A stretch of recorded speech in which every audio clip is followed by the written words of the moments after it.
زیاتر لە 10 ساڵە حکوومەتی هەرێم پلەبەرزکردنەوەی فەرمانبەران و موچەخۆرانی ڕاگرتووە و تا ئێستاش هیچ پلانێکی بۆ دەستپێکردنەوەی نییە.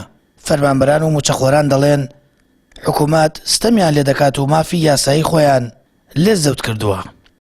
دیارە شتەکە هەر ئەوەیە گینا بۆ نمونە ئەگەر کارەکانت پاک و پوخت بن هیچ خەمێکی تێدا نیە، هیچ کەم و کوڕێکی تێدا نەبێت ئەتوانی لیستێکی خاوێن بنێریت و هیچ کێشەیەک دروست نەکا. بەڵام بەداخەوە لەوەتەی کە ئەم گفتوگۆیانە هەیە لەگەڵ حکوومەتی ناوەندا، حکوومەتی هەرێم یاری بە کاتەکات و بەردەوام ڕێگرە لەوەی کە مافەکانی مامۆستایان و فەرمانبەران دەستەبەر بکرێت. ماوەی زیاتر لە 10 ساڵە پلەبەرزکردنەوە ڕاگیراوە کە مافی شایستەی هەموو مامۆستایان و فەرمانبەرانە، بەڵام بەداخەوە حکوومەتی هەرێمی کوردستان بەدەم ئەم داواکاری و ئەم مافەی مامۆستایان و فەرمانبەرانی وەزارەتی خوێندنی باڵاوە نەهاتووە و پشتگوێشی خستووە. ئەوە تا ئێسش کە حکوومەتی عێراقی داوای لیستێکی پوخت دەکات، بەڵام بەداخەوە یاریکردنێکە لەگەڵ حکوومەتی ناوەندیە. ئەمە بۆ خۆی پێمان ئەڵێم وڵاتە لە ئەم حکوومەتە ئەوێ زوڵم لە خەڵکە، ئەوێت جۆرە لە جۆرەکان سزای خەڵک بە خەڵکی مەدەنی. ئەمە حەقێکی شەرعی ئەمە پێشل کراوە تا ئێستا لەماوەی 10 ساڵ ئەم خەڵکە موسڵمان بەرامبەر بەم خەڵکە کراوە.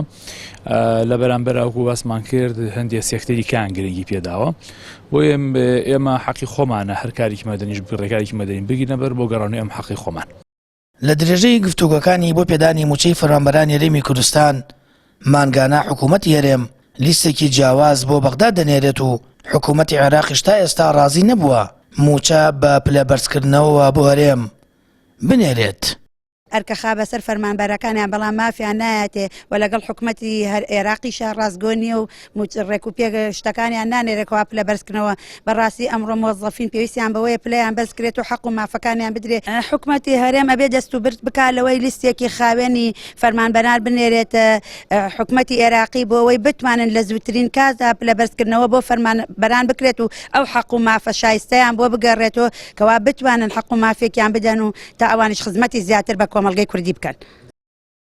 سۆران عومەر ئەندامی ئەنجومەنی نوێنەرانی عێراق تایبەت بە پەیامی ڕاگەیاند حکوومەتی عێراق هەرێمی ئیزن داوە کە موچە بە پلەبەرزکردنەوە نانێرێت. ئەوەش بۆ ئەوە دەگەڕێتەوە هەرێم لیستێکی خاوێنی موچە بۆ بەغداد نانێرێت.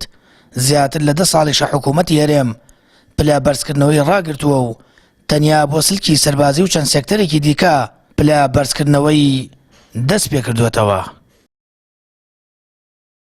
سامان فتاح، کەناڵی ئاسمانی پەیام، هەڵەبجە.